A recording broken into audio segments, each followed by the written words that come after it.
Assalamu alaikum. Welcome to my YouTube channel. So we will start one another important topic which is based on error detection. So हम error detection की series को जो start किया है हमने, अगर आप इसकी रेगुलर प्रैक्टिस करेंगे तो आपके जितने भी एरर से रिलेटेड इश्यूज हैं इंशाल्लाह वो सारे क्लियर हो जाएंगे।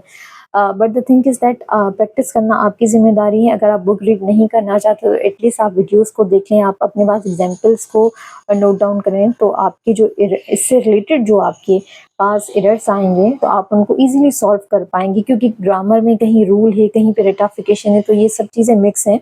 अगर आप चाहें तो इन सब चीज़ों को जो है वो आप डेली बेसिस पे रीड कर सकते हैं ताकि आपके माइंड में ये चीज़ें रह जाएं। तो एनीवेज हम अपनी वीडियो की तरफ आते हैं। यहाँ पे एरर नंबर 1 दिया गया है, between you and I he is a religious person. अब हमें बिटवीन क्या है, कंजक्शन है। कंजक्शन में हमने देखा कि जब हम यू एंड आई यूज करते हैं तो हम कभी भी बिटवीन में जो है वो सब्जेक्टिव केस यूज नहीं करते, हम ऑब्जेक्टिव केस यूज करते हैं। बिटवीन यू एंड आई नहीं होता, बिटवीन यू एंड मी होता है। तो एरर हमारे पास हो जाएगा ऑप्शन बी।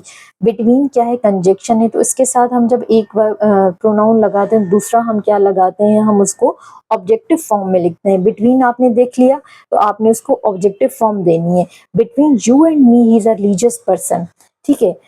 अब सेकंड पे आते हैं, he is a taller than both of we. अब ग्रामर का रूल क्या कहता है कि जब देन के बाद फौरन बोथ आ जाए, ठीक है, जब देन के बाद बोथ आ जाए तो आपने जो प्रोनाउन की फॉर्म लिखनी है वो क्या लिखनी है, ऑब्जेक्टिव लिखनी है। तो ये हो जाएगा he is taller than both of us. यहाँ पे हमारे पास एरर क्या हो जाएगा, सी। आपने बिटवीन देखा, बिटवीन के बाद हमने जो प्रोनाउन यूज करना है उसका ऑब्जेक्टिव केस यूज करना है, और देन के बाद फौरन बाद बोथ आ जाए तो हमें वहां भी क्या यूज करना है, सब्जेक्टिव केस यूज करना है। यहाँ पे हो जाएगा मी एंड यहाँ पे हो जाएगा अस।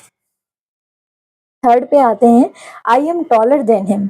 अगेन यहाँ पे हम देखेंगे, अब यहाँ पे जस्ट देन है। अब आपने यहाँ पे कंफ्यूजन क्रिएट नहीं करनी कि मैम यहाँ पे देन है और हमने यहाँ पे ऑब्जेक्टिव केस यूज किया, लेकिन हमने यहाँ पे देन है और हमने ऑब्जेक्टिव केस किया और यहाँ पे हमारा एरर हो गया।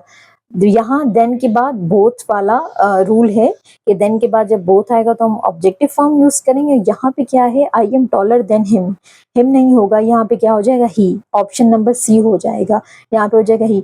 जब भी आपने देन देखना है, देन के बाद हमेशा सब्जेक्टिव फॉर्म लगती है, लेकिन देन के बाद अगर बोथ आ जाए तो हम वहां पे जो है ऑब्जेक्टिव केस यूज करेंगे। आपने इन दोनों को अपने पास लिखना है और उनमें कंफ्यूजन क्रिएट नहीं करनी, ठीक है। अब फोर्थ पे आते हैं, his pen is a superior to mine. अब ग्रामर ये कहती है कि जितने ओ आर वाले वर्ड्स हैं या जिनकी हम फर्स्ट डिग्री या सेकंड डिग्री नहीं बना पाते तो उनको हम जब लिखते हैं तो उनके साथ जो है हम देन यूज नहीं करते, टू यूज करते हैं। जैसे हो गया senior, junior, inferior, superior, prefer या पीरियर हो गया, या उनके बाद जो है वो देन यूज नहीं करते। जब उनको कंपेयर करते हैं उनके साथ हमेशा टू लगाते हैं। His pen is superior to mine हो जाएगा, देन यूज नहीं होगा। देन यूज हुआ है तो इट मीन्स हमारे पास एरर क्या है, सी। आपने देखना है बिटवीन आ गया, बिटवीन के साथ हमेशा प्रोनाउन की ऑब्जेक्टिव केस यूज होती है। देन के बाद फौरन बोथ आ गया तो हमने ऑब्जेक्टिव फॉर्म यूज करनी है, लेकिन देन अगर सिंगल देन होगा तो हमेशा उसके बाद जो है सब्जेक्टिव केस हम यूज होगा। और जहाँ पे सुपीरियर, इंफीरियर ये वाले ओ आर वाले वर्ड्स आ जाएं या लास्ट में जिनके आर हो या जिनके फर्स्ट डिग्री पॉजिटिव डिग्री नहीं बन पाती, उनके उनके साथ जो है हम देन का यूज नहीं करते। कंपैरिजन में हम उसका